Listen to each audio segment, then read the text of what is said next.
Mari kita lihat buku Matius bab 8 ayat 5. Dalam bab 8 ayat 5, tertulis, ketika Yesus masuk ke Kapernaum, datanglah seorang perwira mendapatkan dia dan memohon kepadanya, "Tuan, hambaku terbaring di rumah karena sakit lumpuh dan ia sangat menderita." Yesus berkata kepadanya, "Aku akan datang menyembuhkannya." Tetapi jawab perwira itu kepadanya, "Tuan, aku tidak layak menerima Tuan di dalam rumahku. Katakan saja sepatah kata, maka hambaku itu akan sembuh. Sebab aku sendiri seorang bawahan, dan di bawahku ada pula prajurit. Jika aku berkata kepada salah seorang prajurit itu, 'Pergi,' maka ia pergi, dan kepada seorang lagi, 'Datang,' maka ia datang, ataupun kepada hambaku, 'Kerjakanlah ini,' maka ia mengerjakannya." Setelah Yesus mendengar hal itu, heranlah ia dan berkata kepada mereka yang mengikutinya, "Aku berkata kepadamu, sesungguhnya iman sebesar ini tidak pernah aku jumpai pada seorang pun di antara orang Israel. Aku berkata kepadamu, banyak orang akan datang dari timur dan barat dan duduk makan bersama-sama dengan Abraham, Ishak dan Yakub di dalam kerajaan sorga.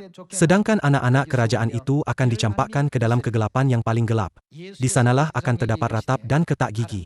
Lalu Yesus berkata kepada perwira itu, "Pulanglah dan jadilah kepadamu seperti apa? Seperti yang engkau percaya." Maka pada saat itu juga sembuhlah hambanya. Dunia jenis inilah yang harus kita pergi, dunia iman. Bapa dan Ibu Surgawi telah datang ke bumi ini dalam badan untuk menyelamatkan kita, anak-anak mereka. 2000 tahun dahulu, Tuhan datang ke tanah Israel dalam badan manusia. Pada masa itu, Dia menekankan iman. Jika kita beriman, segala-galanya akan dilakukan seperti yang kita percaya. Sebab itulah tertulis dalam buku Galatia bab 6. Apa yang ditabur orang, itu juga yang akan dituainya. Oleh itu, kita harus menanam iman. Sama seperti perwira, perempuan yang menderita pendarahan, dan 2 orang buta mendapat hasil yang baik karena mereka menaburkan iman. Kita juga harus mempunyai iman apabila kita memberitakan berita baik kehidupan kepada semua manusia.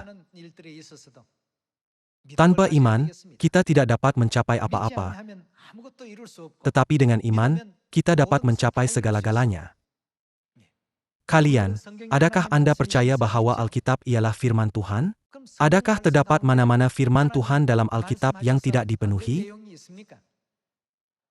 Oleh kerana itu, kita harus percaya sama seperti perwira dan 2 orang buta itu.